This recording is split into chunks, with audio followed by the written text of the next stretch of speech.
সীমা কিচেনে সবাইকে স্বাগত। আজকের রেসিপি ফলুই মাছের আলু দিয়ে ঝোল। তো এটাকে অনেকে ফলুই মাছ বলে, অনেকে আবার ফলি মাছও বলে। তো দেখা যাক আজকের রেসিপিটি। তো এখানে আমি দুটো বড় বড় ফলুই মাছ নিয়ে নিয়েছি। এবার এটাকে কেটে ধুয়ে পরিষ্কার করে নিয়ে নেব। এর আঁশগুলো খুব ছোট ছোট ভালো করে কাটতে হবে, আঁশগুলো ছাড়াতে হবে। তা যাই হোক, আমি ধুয়ে পরিষ্কার করে নিয়েছি। এবার এই মাছের মধ্যে নুন আর লবণ দিয়ে মাখিয়ে নেব, নিয়ে 10 মিনিট রেখে দেব, যাতে মাছের ভেতরে নুনটা ভালো করে ঢুকে যায়। তো আমি মাখিয়ে নিয়ে 10 মিনিট রেখে দেব। এদিকে আমি নিয়েছি পেঁয়াজ কুচি, কাঁচা লঙ্কা, টমেটো অর্ধেক, আদা বাটা আর নিয়েছি জিরে বাটা। আমি এটা বাটা মশলা দিয়েই করব, জিরে গুঁড়ো ব্যবহার করব না। বাটা দিয়ে করলে মাছের স্বাদটা কিন্তু দারুণ হয়। তো এবার কড়া বসিয়ে দিয়েছি, কড়াটা গরম হয়ে যেতে ওখানে সরিষার তেল দিয়েছি। তেলটা গরম হয়ে যেতে একে একে মাছগুলো দিয়ে দিলাম, দু পিঠি লাল করে ভেজে নেব। এই মাছটা পুকুরের মাছ, কিন্তু দারুণ মিষ্টি আর খেতেও কিন্তু দারুণ। অবশ্যই বাড়িতে এই ফলুই মাছ রান্না করে খেয়ে দেখবেন, খেতে কিন্তু দারুণ লাগে। তো যাই হোক, আমার দু পিঠি ভাজা হয়ে গেছে মাছগুলো, এবার আমি তুলে নেব।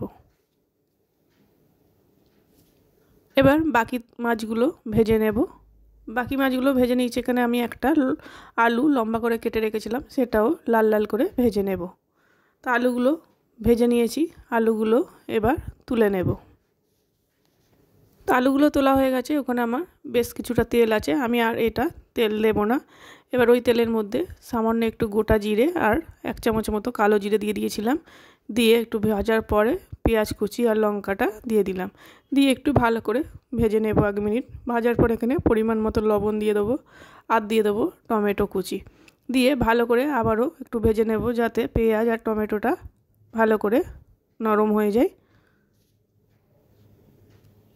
পেঁয়াজ আর টমেটো একদম নরম হয়ে গেছে।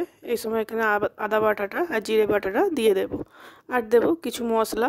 সামান্য একটু জল দিয়েছি যাতে মশলাটা পুড়ে না যায়। দেব 1/2 চামচ হলুদ গুঁড়ো, 1/2 চামচেরও একটু কম লঙ্কা গুঁড়ো।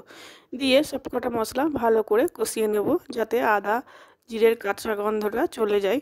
তো সময় ধরে একটু কষিয়ে নিতে হবে। একটু কষিয়ে নেওয়ার পরে এখানে ভেজে রাখা আলুগুলো দিয়ে দিলাম। দিয়ে আবারও একটু মশলার সঙ্গে আলুগুলো ভালো করে কষিয়ে নেব। সামান্য জল দিয়ে ভালো করে কষিয়ে নিতে হবে। তো আমার কষানো হয়ে গেছে। তো চ্যানেলটা ভালো লাগলে সাবস্ক্রাইব করার অনুরোধ রইল, আর ফেসবুক থেকে দেখলে ফলো করে নেওয়ার অনুরোধ রইল।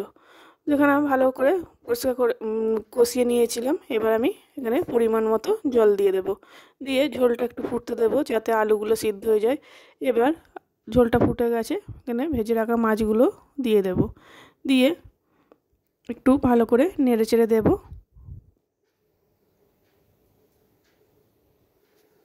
তো ঝোলটা আমি লো মিডিয়াম আঁচে 2 থেকে 3 মিনিট ফুটিয়ে নিয়েছি, যাতে আলুগুলো সিদ্ধ হয়ে যায়। তো আলুগুলো আমার একদম সিদ্ধ হয়ে গেছে। ওপর দিয়ে আমি বেশ কিছুটা ধনে পাতা ছড়িয়ে দেবো। এই মাছটা একটু ধনে পাতাটা বেশি দিতে হবে, তাহলে ধনে পাতার গন্ধটা মাছের ঝোলের মধ্যে ঢুকলে খেতে কিন্তু দারুণ হয়। তো এইভাবে মাছটা অবশ্যই বাড়িতে একবার ট্রাই করবেন, দেখবেন দারুণ হবে খেতে। তো মাছটা আমার রেডি, আমি এবার নামিয়ে নেব। আর এটা গরমকালে হলে তো আরোই সুস্বাদু একটা গরম ভাতের সঙ্গে রেসিপি। তো আজকের ভিডিও এই পর্যন্তই। আবারও চলে আসবো নতুন কোনো ভিডিও নিয়ে। সুস্থ থাকবেন, সাবধানে থাকবেন।